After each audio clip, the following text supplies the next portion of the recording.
and I'll let folks in as they come on. Well, I really appreciate you all being here today, and I have to apologize. I had somebody lined up to come and talk about some staffing resources, and they emailed me last night late and said they couldn't be here. So I'm sort of flying by the seat of my pants today to for this meeting. So I hope that you will I hope you'll find the information useful, and hopefully I can reschedule this person to come to our next meeting. And since there are so few of us, I'm going to go ahead and have us introduce ourselves, and I'll just call your name. And so your organization, obviously your name, what you do at the organization, and the organization you work for. And we'll start with Jeannie D, which is that's my favorite, Jeannie D at utahfoodbank.org. That's my rap name. So I'm Jeannie Delaney, and I'm programs manager for Utah Food Bank. Great, thank you. Susan. I am Susan Peterson. I am with the State Community Services Office. I work with Karen and Caitlin at the state office. Great. Sierra. Hi, my name is Sierra Waters, and I am with the Iron County Care and Share as the operations manager. Great, thanks for being here. Randy. I'm Randy Chappell. I'm the Director of Basic Needs for Catholic Community Services. Yay, Catholic Community Services. Karen.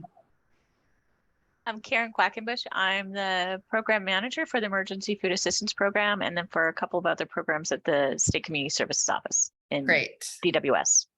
Okay, let's go Brandy, James, and Caitlin.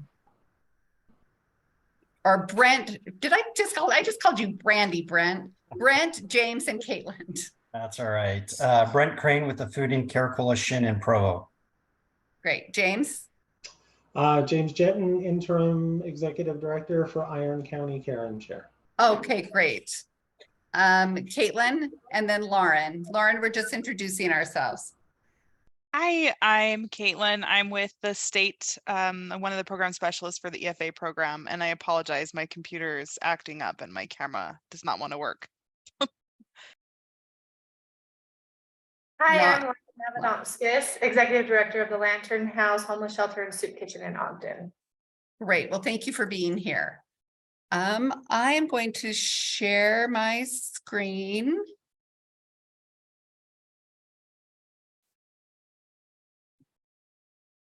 And like I said, apologies. I had hoped to have another person presenting today, but life happens, and so we just roll with it. Can you all see my screen? Does it say Pantry Association for you all? Okay, great.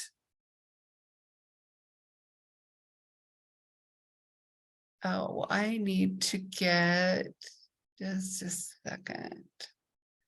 Where's our chat? There we go. I just want to make sure that if somebody comes in, I can let them in.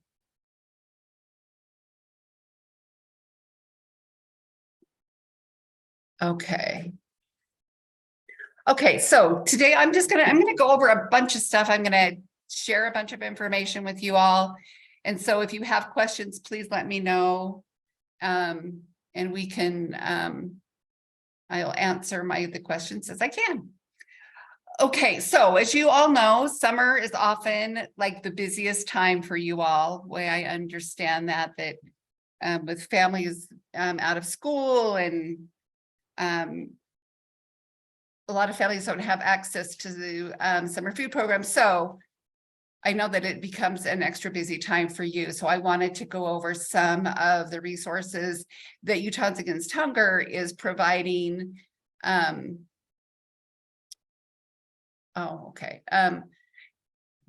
Against Hunger is providing outreach for. And the first one is summer food. And bear with me, I'm gonna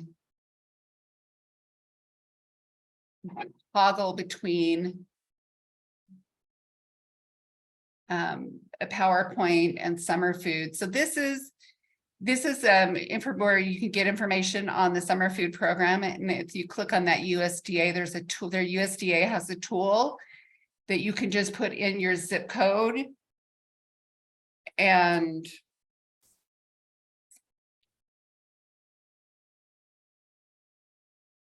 of course, it is not working as like it normally does.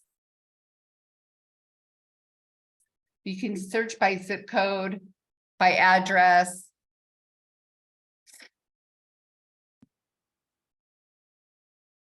Oh, good grief.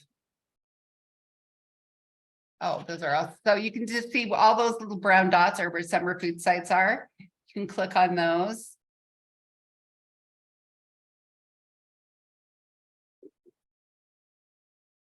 And you can also have folks call their school district if they need to, but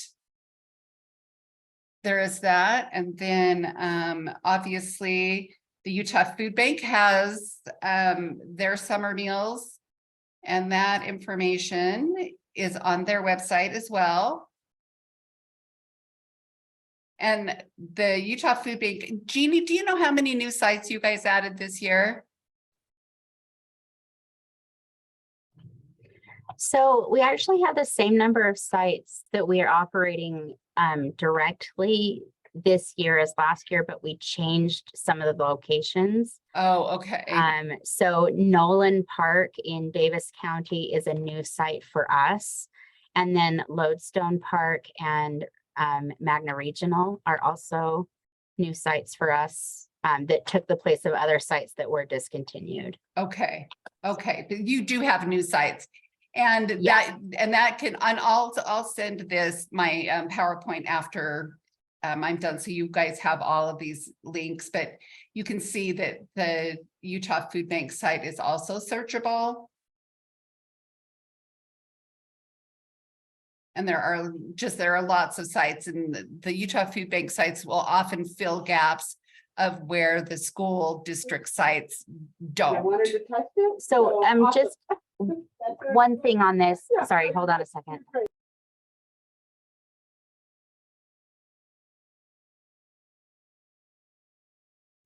Sorry, I had to ask people to That's be okay. quiet. All of these sites are sites that we serve. So these are after school programs, libraries, community centers, as well as the park sites that we serve. So we have 10 park sites that we are doing. And then there are also the ones that we are giving meals to that they are running. So this is all of our. And are any of the sites, are you doing multiple day distribution? Do you know? No, so the federal program changed the rules on those multiple day sites. The only place you can do a multi-day kit is in a rural area, and it has to be like specially approved. Okay. And at present, we don't have any, but Matt, our director, is looking at potentially for next summer. Oh, okay. Okay. Filling some of those rural areas that maybe there's some gaps there with that 7-day box option. Okay. And what's nice about the map that the Utah Food Bank has is it's got the times, the dates, the days of the weeks, and the times that meals are served. So that's really easy to look at. And then this is just for folks in Salt Lake County, but the Utah Community Action also has, they're doing dinner sites, and they have 3 sites available, summer meals. So, and they've got their flyers linked on there for their summer dinners, June 5th through the August 11th and there are actually 5 sites. So if you want flyers on that, those of you who are in Salt Lake County, you can go and you can get either a flyer in English or in Spanish.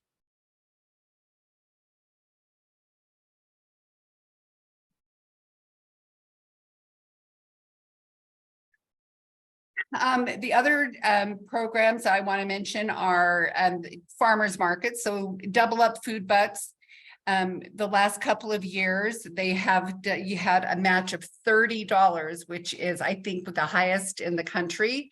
And so anybody who can go to a participating farmer's market, they can get up to $30 per market day. So for example, they could go to the Murray Farmers Market on Friday and get a $30 match, and go to the downtown farmers market in St. George and get a $30 match. And those benefits, the double up food bucks, can only be spent on produce. And so it frees up some money that folks, just gives them more resources to purchase food.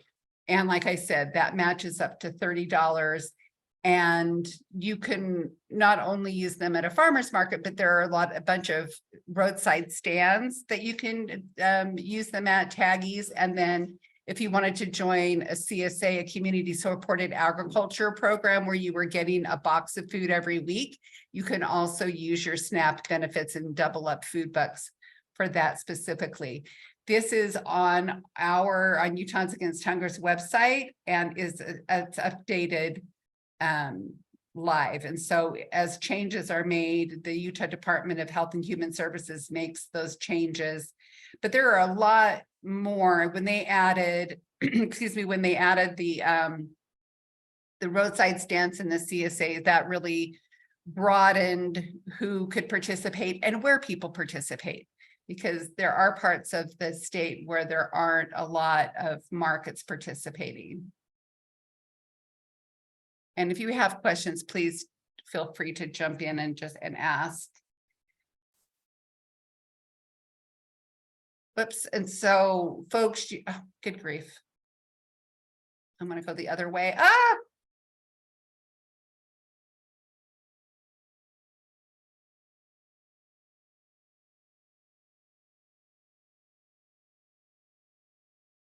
The other one I want to mention is the Senior Farmers Market Nutrition Program. This is only the second year that they are doing this. And last year, the Utah Food Bank sent out a letter to all of their folks who had who get CSFP boxes, their commodity boxes.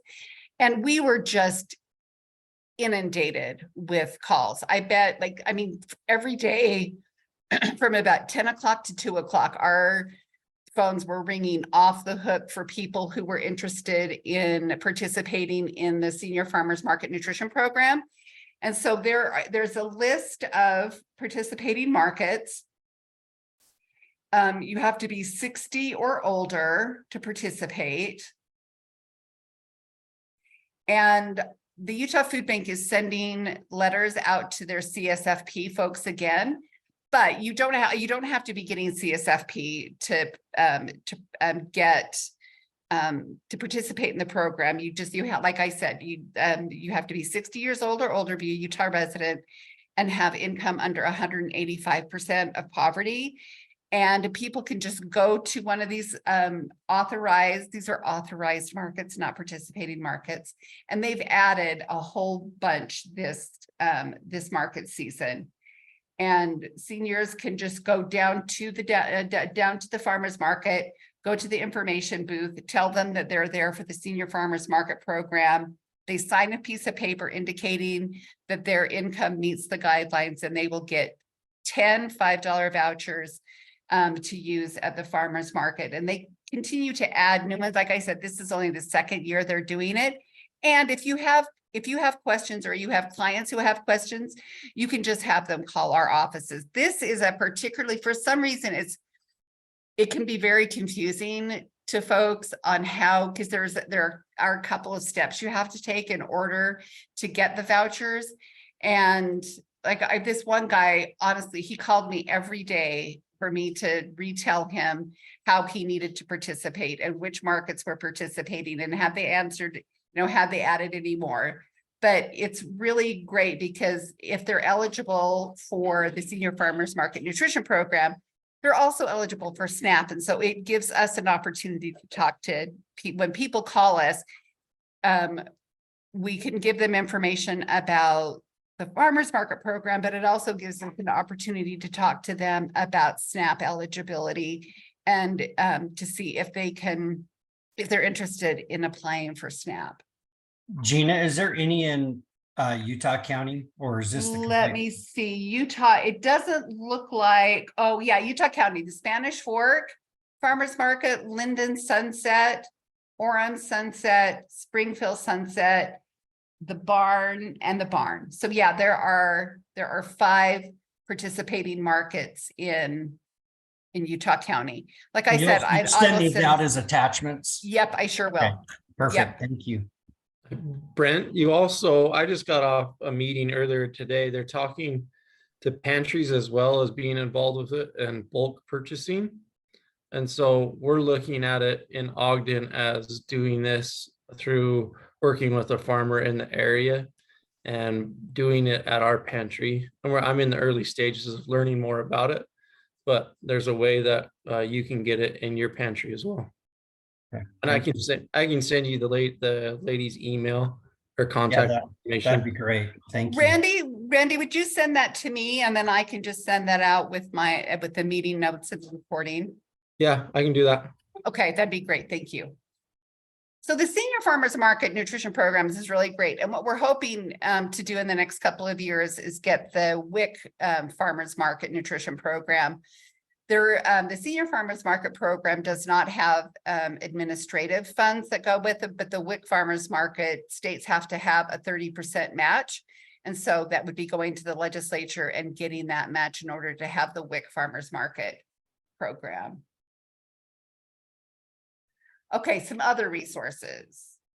We are done with our county profiles. So for those of you who are writing grants, who are maybe doing a community assessment, these are listed by county. Let's do Millard County. And these, I mean, it's a lot of information, but I feel like it's really good information and it's current information. And what I want to, a couple things I want to point out is the food insecurity. This is reflects pandemic figures, and then the percentage is taken from mapping the meal gap and gives you a really good sense of folks who may be struggling and the number of folks who are struggling in your community. We have information about poverty. And then we've added under this economic status and financial insecurity, because rents have gone up so much, we really wanted to provide some information about some housing. And so you can see here, the mean renter wage hourly in Millard County is $15.24. And then the income needed for a two-bedroom apartment at fair market rent in that county. So that is new information that we've added. We have the unemployment rate, and you can see that those are, the unemployment data is from March of 2023. And then we've got information about SNAP, the percentage of folks in the county who are participating, the average number of households who are participating. And then this is the percentage of eligible households who are participating. So you can sort of see where there is that gap for folks in your county and how many people could potentially be enrolled in SNAP. And it's sort of a little incentive, you know, hopefully to get this information out to folks about being enrolled in SNAP. And then some information about child nutrition programs, senior meals, and then all of the sources and notes for that. And we, like I said, we have that for all of the counties in Utah. So those are all updated.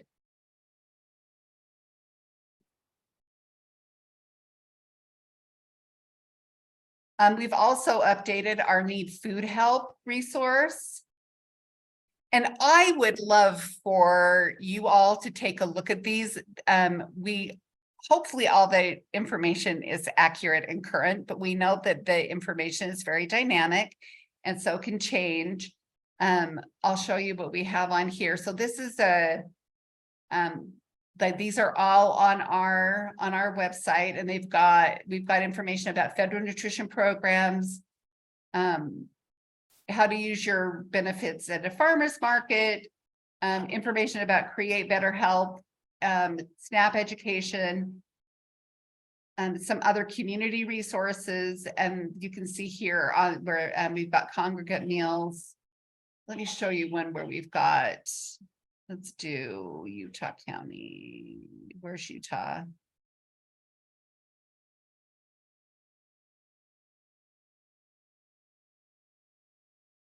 So all of the different, no, those are the WIC offices. This is what I'm looking for. Emergency food and community resources. So not only does it have community resources in terms of federal nutrition programs, income guidelines, information about where employment centers are, WIC offices, but we also have this information about community pantries. And that's probably where we could use your eyeballs on that. It's so that make sure that do we have the information correct for your organization, basically.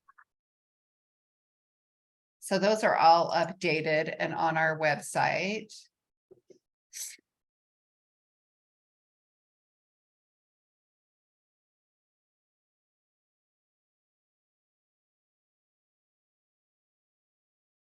And then I also just wanted to remind you that we have the SNAP calculator, which is also on our website. This is a way that you can encourage people to apply. People just, I mean, the kinds of barriers that people face, people are just nervous about applying. It's like, I don't know if I'm eligible. I got denied benefits last year. And so, I mean, I think people just there's a lot of anxiety and a lot of fear of rejection when you get when you don't get on benefits, and then getting someone to apply again, I think can be a challenge. But what's really nice about this is a really easy, quick way to talk to people about their eligibility. So let's just assume that there are no elderly is 60, and in order to be qualified as disabled, it has to be somebody who's getting an official disability payment. So let's just assume that there are no anybody 60 years old or older and nobody with disabilities. So let's just say there are 4 people in the household. They've got an expected income, earned income of $1,500. And so this is the gross test is before taxes. So they don't have any expected unearned income, and unearned income is Social Security. It is public assistance, benefits, child support, alimony, things like that. Say they have $300 that they're paying in childcare costs, 0 in child support. Say they're paying $800 for their rent, and they pay all utilities. So you do this calculate. So you can see this household of 4 could be eligible for almost $1,000 in SNAP benefits. So this is a way to just show people why it would be worth it for them to apply. And then you just click on this little link right there, and it takes them to My Case to apply online. So you can give people information on how to apply. That need food help is a good tool for that too. But if you have time, or you're sitting down with somebody, walking through that calculator is a really easy way to encourage people to apply for benefits, because word of mouth, and people hear, oh, my neighbor applied and she only got $40 a month, so it's just not worth it. So this is a way of educating your clients about what they could possibly be getting in terms of benefits. And just in reasons why to do SNAP outreach, only about 70% of eligible households participate. And when you look at seniors, 60 years old and older, only 28% of eligible households are participating. So that would be a question if you've got clients who are 60 years old or older and they're at the pantry. It's a good time to ask them whether they're participating in the SNAP program. And only 68% of working poor, so those households that have earned income, only 68% of those are participating in SNAP. And while modest, the average benefit is about $5 a day per person. And the average household is about 2.15. So that 15% of a person is, I don't know, I can't think of anything funny to say. A couple of policy updates that I wanted to give you. These are changes that happened both with the omnibus bill that was passed in December, and then some of the other changes are with the debt ceiling that was just voted on. College student exemptions, there were two exemptions for college students that expired on June 8th. So now college students will have to be working 20 hours a week, or on average 80 hours a month. Or then there's a list of other exemptions, which I'll send you that when I send out I'll send a link to the exemptions for college students. And then able-bodied adults without dependents, under normal circumstances, they can only get benefits for 3 out of 36 months, unless again, they're meeting a work requirement, either training or a volunteer job or paid work. And that has been suspended over the course of the pandemic. Those time limits are going back into effect July 1st. So starting July 1st, adults without children 18 years old or younger in their household will be subject to that time limit. But again, there are a bunch of exemptions, which I'll send that list out when I send out the meeting recording and notes. Some other changes that are worth mentioning. One of the changes that happened with the debt ceiling is there have always been work requirements in the SNAP program, and currently anybody who is 18 to 49 has to meet a work requirement unless they qualify for an exemption. Under the debt ceiling agreement, they have bumped that age limit from 49 to 54. And, it can be frustrating when you do policy work, because we're so often playing defense that I think sometimes some of the benefits of other things get buried. So for example, yeah, we know that people are much better off if they're working in terms of finances and being able to afford food and stay housed, all of those things. But they also are folks, especially although 54 doesn't seem so old to me anymore. I'd like to go back to 54 in a heartbeat. But they're often folks who have a lot of barriers to employment, whether those are physical barriers, whether they're transportation barriers, all of the barriers that you see that people have are exacerbated, I think, sometimes by being older, and especially if you have health problems that go with it. So while we understand that work is helpful and it's important, we shouldn't be denying people food because they're not working. Denying people food does not make people more employable. It just makes them more hungry. And so we will work closely with the Department of Workforce Services to make sure that as they implement these, that they are training their staff to make sure that people are eligible for exemptions, are actually granted those exemptions and can get their benefits. And increasing the work requirement from age 49 to 54 could potentially impact about 2,000 people in Utah. While those exemptions for the work requirements have increased, there are some new exemptions that are really good. We're, disappointed, obviously, with the increase in the age for work requirements, but it exempts children aging out of foster care up to the age of 24. So as they make that transition, they will not be sanctioned for not meeting the work requirements. Anybody who is a veteran and then people experiencing homelessness will also be exempt. And Utah actually currently exempts anyone. If being homeless prevents you from getting or keeping work, you can be exempt from the work requirements. And again, it is not that we oppose people working, but we oppose food benefits being connected to employment, that you should not require people to be employed in order to get food benefits. The other thing, one of the things that has been a real problem in the States are people's benefits are being stolen, and it's called skimming. People will put a device on a point of sale machine and be able to clone the information from the card and then steal those benefits.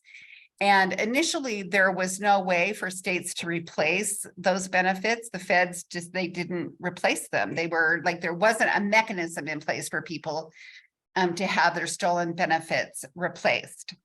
That changed under the omnibus bill. They did pass legislation that states had to submit a plan on how they were going to replace those skimmed benefits. Utah's plan to replace skim benefits has now been approved, which is great. There are about 38 states, I think, now that have approved plans, and that will go into effect in September of this year. As that develops and they develop materials and what people have to do, because even if they had benefits stolen as late as back October, they can have those benefits replaced. So as you talk to people, people may say, oh yeah, my benefits were stolen and I don't know how that happened. And what would happen is, like, say somebody who, they use their benefits at the Winco down in South Salt Lake, that information gets duplicated and then they can use their benefits out of state, like in Texas somebody goes and buys a bunch of energy drinks at a Costco. So, and then they don't find out that those benefits were skimmed or stolen until the next time they try and use their benefits. So as that information comes out, as Department of Workforce Services develops those materials, I will share that with you as that information comes out. But if you happen to talk to people, they do have to encourage them to file a police report that information to the Department of Workforce Services, because they're going to have to provide that information when they apply to have those benefits restored. Did somebody have a question? No, okay, no question. The other thing I wanted to mention, and Randy, this might, we lost Randy. The local food purchase assistance program, that was some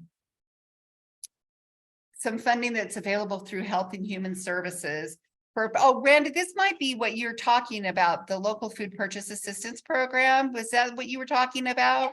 No, this is different. Okay, so just there was a coalition of groups that applied from this group, applied jointly. These are the awardees: Farmers Feeding Families, that in West Valley, up in West Ogden, Local Roots, which is Utah, Wasatch, and some of this is the group that, this is the group from this group who applied together and were awarded benefits. Oh my gosh, what just happened? So that's super exciting.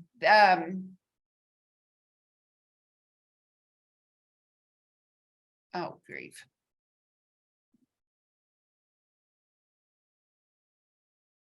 So, I mean, there's going to be a lot more, assuming that we have, depending on what our growing season looks like this year, there's going to be a lot more local products and local produce in pantries across the state. It's really exciting. So I thought that you all would want to see who these awardees are.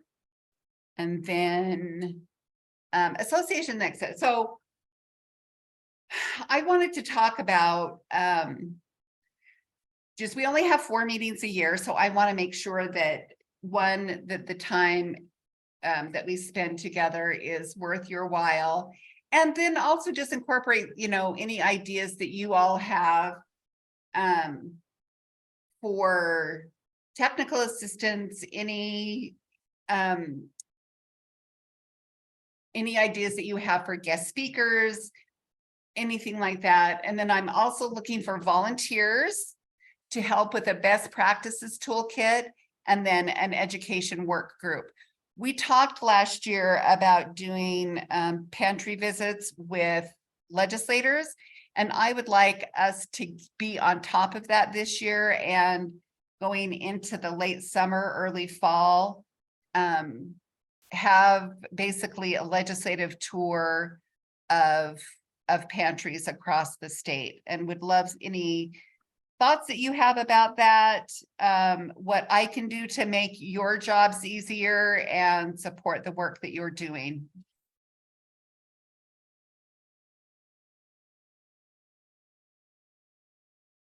Gina, can you talk a little bit more about the Volunteers for Best Practices Toolkit?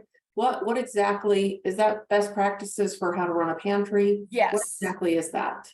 That is one of the things that came out in our conversations last year. Now, this is especially for smaller pantries.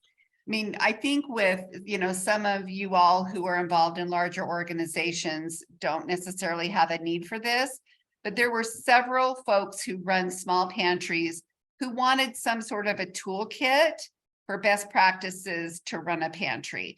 And I have collected probably 5 or 6 toolkits that are just out there. And I don't think that we need to reinvent the wheel, but I also don't run a pantry. So I would love some help in putting that together. What's your time frame on that? Yesterday. By the end of September, I want to have that done. I don't think I don't see it as, it would be, I think, a handful of meetings. I would do the bulk of the work and probably just have you all look at what I'm putting together to make sure that it makes sense, and then, meet and talk about what the content of it. So I'll reach back out. I don't expect you to volunteer today, but I might actually voluntold. I might reach out to some of you to be part of this work group. For example, I know Jolene from Box Elder is interested in this, but she couldn't be here today. So, and we've been talking about this for a couple of years. And then also the education work group. This is like, there is so much that you all do in the community. And, some of you all have the capacity and have better relationships with local elected officials, but I would really like to have a strategy going into this next year, because we got $800,000 of one-time money, and we really need that money to be ongoing. But we're not going to get that money unless those who are making those decisions about money have a better understanding of the work that you do, the scope and the breadth, and how many people you're serving. I think that a lot of legislators think that emergency food pantries are sort of this quaint little thing that, you guys are giving people food, and it's just sort of this little thing that you do in the community. And I think that there are very few who really have the depth of understanding of that some of you are also doing rental assistance, that some of you are running weatherization programs, that there's a lot for them to know. And I would love your help in designing an education campaign for our legislators. So when I send out, again, I'm probably going to reach out to some of you and ask you specifically. So if you don't volunteer, and you might be voluntold again. So Gina, yes, sir. On the pantry visits and that education work group, is that something that you're trying to tie together? Are you trying to, are the pantry visits just, like you guys came a couple weeks ago to our pantry, but are you're referring to wanting to get our local elected officials?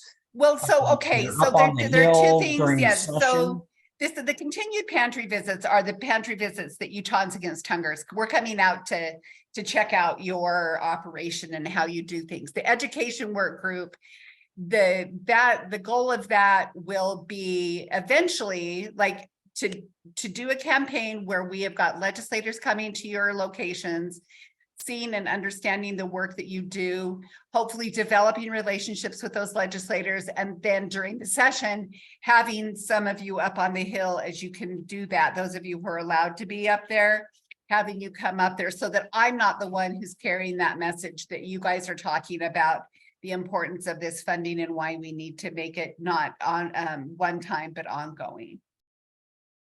I mean, we've made it a point just in the last few years to really try to get our elected officials in with a visit, and not just with me as the executive director, but also having members of our board Yep. present for those visits. And so, you know, and that's been helpful in a lot of ways. So to me, on that education work group, if you've got some talking points that the group comes up with, or some pain points that we see, that you see when you're up on the Hill advocating for all of us, you know, we're all busy in our own space. And sometimes going up there would be overwhelming. But I think if we knew, hey, here's the constituents that have maybe not voted in the past for these kinds of bills, and we would love for you to reach out to them and engage them and bring them for a tour and let them know of the impact that you have as an organization. I honestly think that would be our best work, because Agreed. you know, and doing that in advance, well in advance of the session going in, you know, so by fourth quarter of this year, having, you know, all those visits conducted, I think would be a great challenge to the whole group. Yeah, no, I agree. And I would love to have everyone's participation in that. And Utahns Against Hunger would come and, you know, offer support. We can do the legwork. We just need you all to help us get those scheduled and, you know, offer up your location to come do a tour. And so I mean, you're talking congressional, Senate, I mean, really, I think our priority is the state legislature. Okay. And so we can, I mean, that's one of the reasons why I want folks to volunteer to be part of this work group, so that we can all come up with a plan together.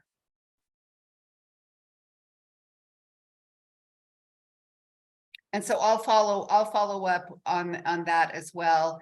And Brent, I'm gonna put you down as my co-chair for that. Okie dokie. Okay, thank you. Great. Okay. I think that is all I have. Again, like I said, I had somebody counsel on me last minute, and so this morning I put this information together. I'll send it out. But I wanted to just do a round robin with everyone to talk about what you're working on, anything that you need any assistance with, and how Utahns Against Hunger can support your work. So I will just call your name. If you don't have anything, just say pass. If you have something you want to share, then go ahead and share it. And we'll start with Jeannie. So we're just trying to help assist pantries with all the increased need out there. Today I've been working on our warehouse product survey that we send out quarterly, just to see kind of a pulse on, are we meeting the need for warehouse product? Do we need to send more? Is there any way we can get them more? And a lot of it depends on whether there's space on the trucks, or if we have an extra truck that can go make a run and things like that. But definitely most pantries that filled out the survey did report that there's increased need. It's like 90%.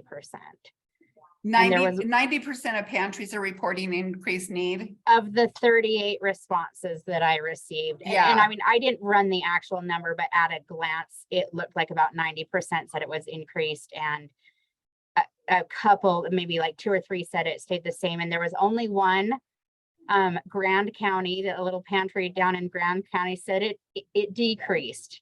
What a miracle. Woohoo! We had one Yay! decrease. So that's kind of nice to see, but But yeah, just know that we are doing everything we can. And of course, clients have gone up and our resources are still coming in at the level that they were. But you know, it's just has to stretch a little farther when there's more clients. So. And then, and what is this, what's the state of TFAP? What's anything going on with TFAP that we need to Honestly, be aware of? it's just back to basically the same level it was in 2019. In terms of like the poundage that we are receiving is very, very similar received in 2019. So it's kind of back to the old normal, but the number of clients is not back to the old normal. Yeah. And from what I hear from our image manager, USDA is kind of saying that that's probably where it's going to stay. They're not seeing or projecting huge increases in that again. So, I mean, organically over time, it'll go up a little bit probably, but it's very unlikely that we'll see the abundance of USDA like we did during the COVID years. Yeah, one thing that I'm really concerned about is, I mean, we saw sort of how the House of Representatives, just the whole conversation around the debt ceiling. And to be very clear, increasing the work requirements and some of the other provisions that they put in place with the debt ceiling are not going to reduce the debt. But it is some insight into what the priorities are of the House. And I worry that one, there are going to be efforts to further cut federal nutrition programs, that programs like TFAP could be in jeopardy. And so I will probably be talking a lot more about what we can do with our congressional delegation as things with the Farm Bill heat up, because anything they do to make it harder for people to participate in federal nutrition programs mean that demand for food in community pantries is going to go up. So I will be sure and keep you all abreast of those issues. Yeah. Anything else, Jeannie? Just one other thing they're seeing that is just a curiosity to me, and maybe it just has to do with the way our demographics are shifting in the aging population or something like that, but we are having a really hard time getting enough people signed up for CSFP, and we have been for nearly a year. We cannot, like, there's a certain number that we're supposed to meet, and I honestly don't know the number because I'm not over that program, but we're doing active outreach to senior centers and every kind of outlet we can think of to find seniors, and we are still not meeting the number we need. And so what does that number need to be? I don't know. It's something like 3,500 a month, or I don't know what it is. I honestly don't know the number. It's in the between 3,000 and 5,000 somewhere. Okay. Maybe it's 2,500, but we have to run at about a 500 box surplus a month. It seems weird, but because not everybody gets their box every month. So we kind of, it's like how airlines fill up their airplane seats more than they actually have to make sure the plane is full.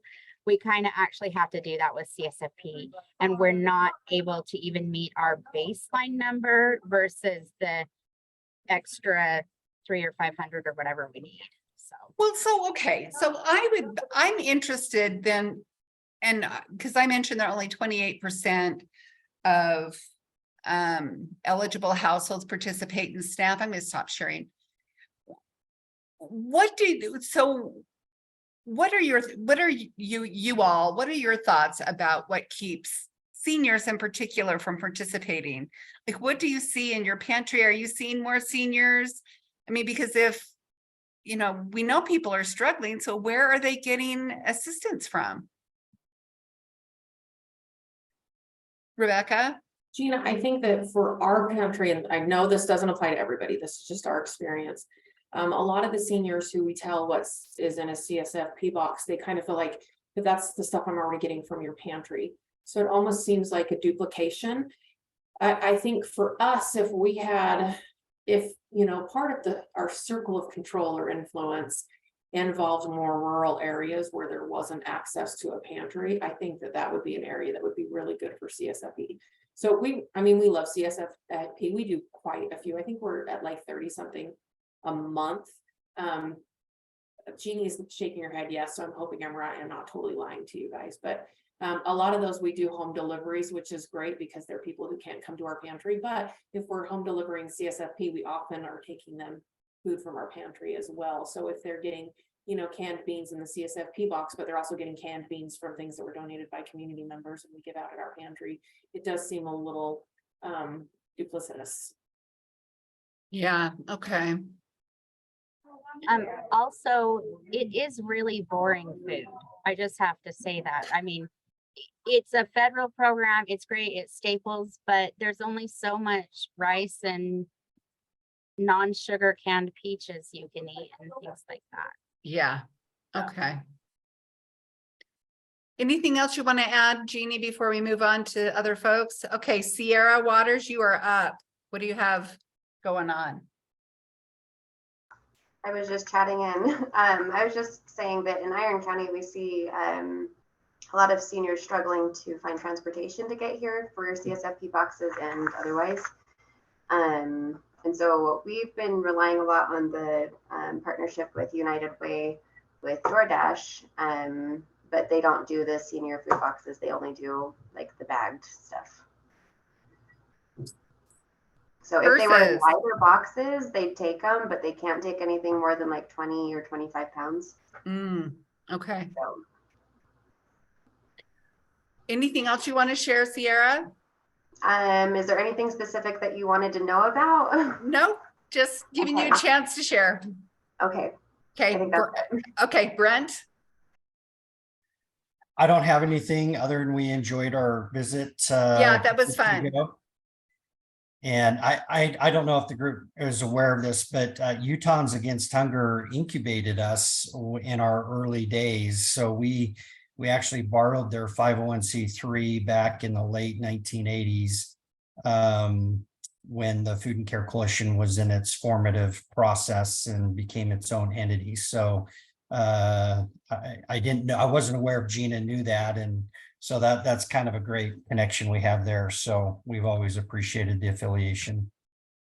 Yeah, it was fun to go down, and I'm anxious to see your aquaponic garden too. Yes, the hydroponics should yes. be up and going here. We partnered with BYU Plant and Science Department. They've got a massive greenhouse facility up on campus, and you know, there's a lot of red tape involved there. They wouldn't allow the students to come down and help because it was an off-campus setting.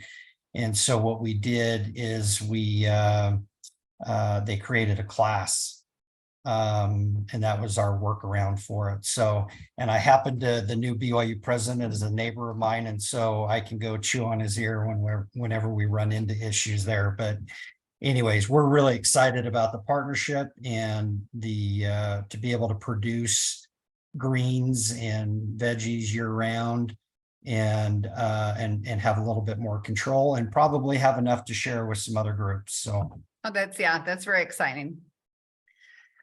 Susan, anything you want to share?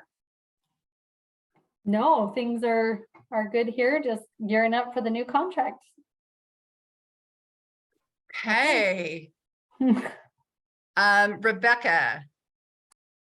I don't really have anything important, but I did want to let you guys know, I know everybody's in the same situation, but for April, our numbers were in our market 60% year over year. That's for households. Wow. And individuals. And you know, last year when we were talking about being 60% over, 2021 was a really odd year for us. We didn't serve as many people on site as we normally do. So having the huge year over year increase for last spring wasn't quite as shocking, but here we are a year later, 2022, we fed so many people. And so to see that increase still in spring of 2023 is a little crazy. It's a little intimidating. So I know everybody's seeing the same thing, but like the increase is not slowing down at all. Yeah, what is curious to me is while people are reporting, and as Jeannie said, 90%, it looks like are reporting increases, we're not seeing the same kind of increase in SNAP benefits. Like folks who are eligible for SNAP are not applying. And so it's like, at what point, when people are struggling, do they finally say, okay, I've gone to my church for help. I've gone to the pantry for help. Now I'm going to apply for SNAP. And, with food prices increasing and things like that, I'm just surprised that we haven't seen a spike. I mean, I think we're now back to our pre-pandemic caseload numbers, but they're not increasing like I would imagine they are given how expensive food has been. So, I mean, like Jeannie said, it's a curiosity. It's like something I think about all the time. It's like, why aren't people applying for SNAP? So, but pantries are seeing huge increases. Yeah, we are. Funny that you bring up SNAP. I was talking to one of my partners from DWS who is awesome to work with. And I asked about SNAP and I was like, we've heard that there are obstacles. What are some of the obstacles? And we talked specifically about this phone interview that people have to do. And my partner mentioned that it's not uncommon right now because of staffing issues for people to wait on hold for 2 hours to do that interview. I wonder is there any data on how many people start the application process versus actually finish? Yes. It seems like, if people are working 2 jobs to try and feed them and their kids, they can't sit on the phone for 2 hours. Well, they might not even have a phone plan. I mean, that's that might take up all their minutes. And that is an issue, just wait times on the phone as we've gone to, as other states have gone to this call-in model. I mean, it's just staffing is just a huge issue. And I mean, wait times in other states, like in Oregon, 5 hours. I mean, it's crazy. How can we expect somebody to do that? That's crazy. Susan? So I processed SNAP for several years. I mean, it's been, a few years ago that I did this, but they do have, it doesn't solve the problem. They still have to wait. But they do have the option to put a callback number. So they don't have to sit there and wait on hold. They can go about their day. They just need to answer their phone when the worker calls them back. That's so I think that's some of the issue because people don't answer unknown numbers. And so if they don't know what number they're going to call back on, they won't answer their phone. So, but they do have the option as soon as they call in, they say the wait time is X number of minutes. If you would like to be placed on a list for callback, then you can do that. And it's actually all through the system. So those same workers that are taking all of the phone calls, the system dials back that customer, and that's how they talk to the worker. So that is an option that they can do rather than sitting on hold for, the 2 hours. But from the flip side, it's not any easier on the workers than it is when a customer's been on hold for 2 hours and they are cranky. It's not any easier. Yeah, I feel bad for the DWS workers because it's not their fault. Like they have no control over this.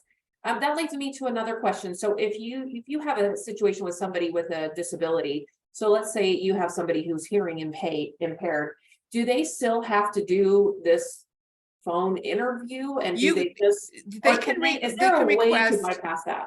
Yeah, people can request a face-to-face interview. Oh, so they still have to do the interview, they just don't have to do it by a phone. Correct. They can do it face-to-face, and they just They would have can to do it call. face-to-face, or they can do a call through Relay Utah. So that Relay Utah will transcribe the conversation so they can read it instead of have to hear it. So they can do face-to-face, or they can do a call through Relay Utah. For non-English speakers, there's the language line. So there are all of those options that they have as well. Good to know. Rebecca, I'll send you some basic application information, like just how that process works. Thank you. And we're gonna send that calculator out to our clients too. That's on your website. as Yeah, well. it's great. I love our little Very calculator, and helpful, yeah. we've had, when we update it every year, we always have staff at DWS test it for us to make sure that it's accurate. And so even with that, just that, very little information. I mean, we don't ask about assets, but most people don't have assets that make them ineligible. And yeah, I love our calculator. It is Very really, it's a good way to encourage people to apply. Okay, Caitlin, Caitlin, you're up. Do you have anything that you want to add? No, I think that this was a fantastic meeting though, and there was a lot of really helpful information being shared. So thanks for participating. Good, thank Yay. you. I'm glad that you guys, thank you for coming. I don't have anything else. And so unless we have anything else that we want to talk about, I will give you back half an hour of your day that you didn't plan on. Thanks, Gina. Okay, thank you guys. Good to see you later. everybody. Okay, bye-bye.